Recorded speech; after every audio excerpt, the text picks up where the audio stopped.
नमस्कार,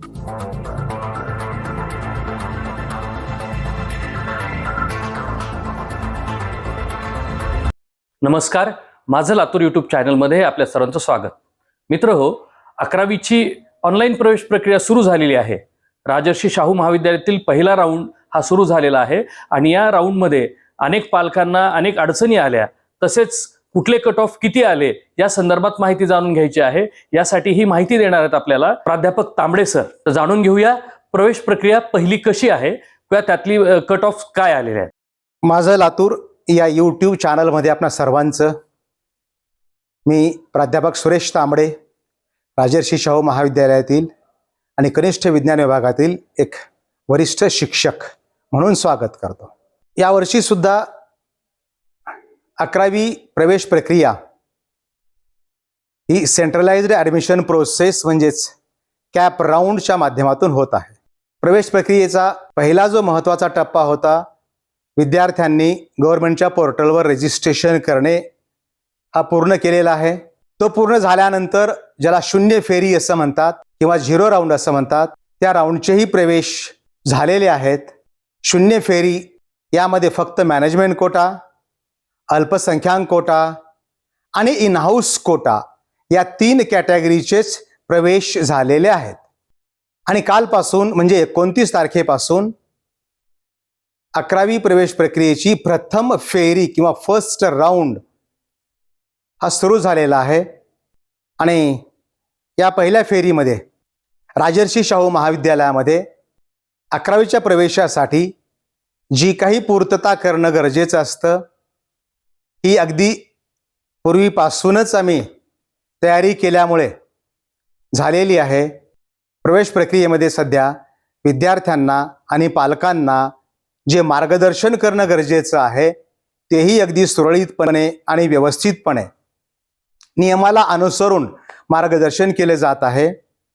आणि म्हणून या महाविद्यालयात जे विद्यार्थी पालक प्रवेशासाठी येत आहेत ते सर्व इथं त्यांच्यासाठी जी व्यवस्था केलेली आहे त्या व्यवस्थेबद्दल पूर्णतः समाधानी आहेत. पहिल्या प्रवेश फेरीमध्ये पालकांना आणि विद्यार्थ्यांना ज्या काही अडीअडचणी आल्या त्या अडीअडचणी सर्वांच्या नजरेस आणून देणं हे मला अगोदर क्रमप्राप्त आहे. बऱ्याचशा पालकाकडून आणि विद्यार्थ्याकडून ऑनलाईन पोर्टलवर रजिस्ट्रेशन करत असताना काही चुका झालेल्या आहेत. आणि विशेषतः त्या चुका कोणत्या आहेत तर लिंग बदल ही एक चूक झालेली आहे.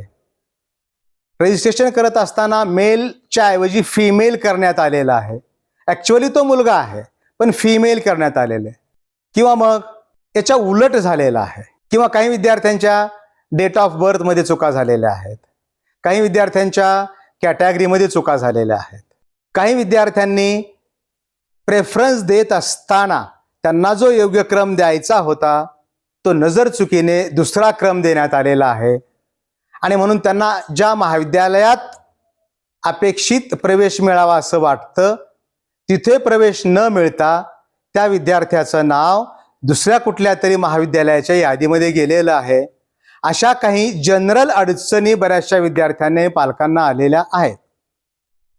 मग आता यावर काय करावं लागेल तर ज्या विद्यार्थ्यांचं लिंग बदल झालेला आहे त्या विद्यार्थ्यांनी एक अर्ज त्या महाविद्यालयात जाऊन द्यायचा आहे आणि त्या ठिकाणी रिजेक्ट ऑप्शन की जे आपल्या गव्हर्नमेंटच्या पोर्टलवर आहे ते सिलेक्ट करून क्लिक करायचं आहे. रिजेक्ट केल्यानंतर त्या विद्यार्थ्याला जी काही चूक झालेली आहे ती चूक दुरुस्त करता येईल आणि त्यानंतर तो विद्यार्थी सेकंड राऊंडसाठी इलिजिबल होईल. पण झालेली चूक दुरुस्त केली नाही तर मग मात्र तो विद्यार्थी सेकंड राऊंडला इलिजिबल होणार नाही.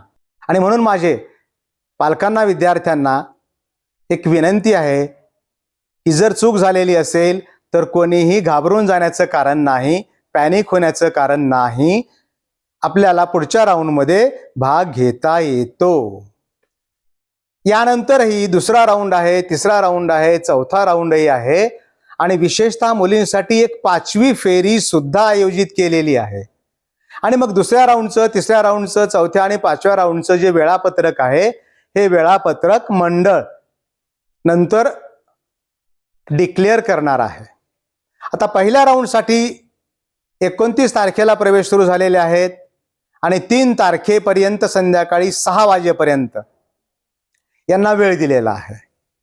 6 वाजता बरोबर पहिल्या राऊंडसाठीचं जे पोर्टल आहे ते जे टॅब आहे ते टॅब बंद होणार आहे. आणि मग 4 तारखेला 5 तारखेला त्या विद्यार्थ्यांना, पालकांना जी काही दुरुस्ती करायची आहे ती करता येणार आहे. आणि सेकंड राऊंडची जी अलॉटमेंट लिस्ट आहे, ही लिस्ट मात्र 6 तारखेला येणार आहे. म्हणजे सेकंड राऊंडचे प्रवेश हे पुन्हा 6 तारखेपासून सुरू होतील. बरं, आता राजर्षी शाहू महाविद्यालयामध्ये पहिल्या राऊंडसाठी जी लिस्ट आलेली आहे, ती लिस्ट कन्सिडर करून जे काही कट ऑफ आहेत ते कट ऑफ मी पालकांच्या आणि विद्यार्थ्यांच्या निदर्शनास आणून देऊ इच्छितो. जनरल कॅटेगरी प्युअर या शब्दाचा अर्थ होतो की विदाऊट ॲडिशन ऑफ मार्क्स असणारं पर्सेंटेज. म्हणजे काही विद्यार्थ्यांना खेळाचे किंवा कल्चरचे 7 मार्क, 8 मार्क, 10 मार्क ऍड झालेले असतात, बरोबर आहे. आणि प्युअर पर्सेंटेज याचा अर्थ होतो की विदाऊट ॲडिशन मार्क्स, जे पर्सेंटेज आहे ते पर्सेंटेज. आणि मग ते पर्सेंटेज मी आता विद्यार्थी पालकासमोर ठेवतोय. जनरल कॅटेगरीसाठी आणि प्युअर पर्सेंटेज किती आहे बघा. ग्रँट तुकडीसाठी आहे 99.8, हे 2025चं आहे. आणि 2026चं तर ते 100%च आहे. याचा अर्थ असा होतो की गेल्या वर्षीच्या तुलनेमध्ये जनरल प्युअरचा कट ऑफ हा थोडासा वाढलेला आहे. आणि मग नॉन ग्रँटचं काय आहे, तर गेल्या वर्षीचा कट ऑफ हा 98 आहे, या वर्षीचा कट ऑफ हा 98.2 आहे. म्हणजे 1 मार्कानं वाढलेला आहे.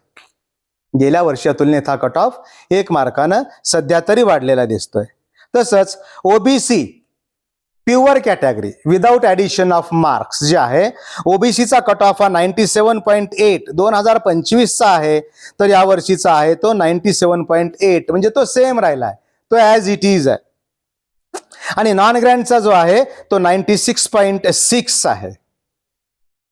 इथं थोडासा ओबीसीचा नॉन ग्रँटचा कट ऑफ गेल्या वर्षीच्या तुलनेत 3 मार्कानं तो वाढलेला आहे. यानंतर एसबीसी प्युअर कट ऑफ किती आहे, तर गेल्या वर्षीचा 96.2 आहे, या वर्षीचा 97.2 आहे, म्हणजे तो 5 मार्कानं वाढला आहे गेल्या वर्षा तुलनेमध्ये. आणि नॉन ग्रँटचा कट ऑफ जो आहे गेल्या वर्षी जेवढा होता तेवढाच या वर्षी म्हणजेच 94.60 हा आहे. एसटी कॅटेगरी गेल्या वर्षीचा कट ऑफ जो आहे तो 92 आहे, या वर्षीचा मात्र थोडासा कमी आला आहे. थोडासा म्हणजे 2% कमी, म्हणजे तो 10 मार्कानं कमी आलेला आहे. ST pure cut off. यानंतर व्हीजे कॅटेगरी, व्हीजे मध्ये ए गेल्या वर्षीचा 97 आहे, या वर्षीचा 96.2 आहे, थोडासा कमी आहे. नॉन ग्रँटचा 94.8 आहे.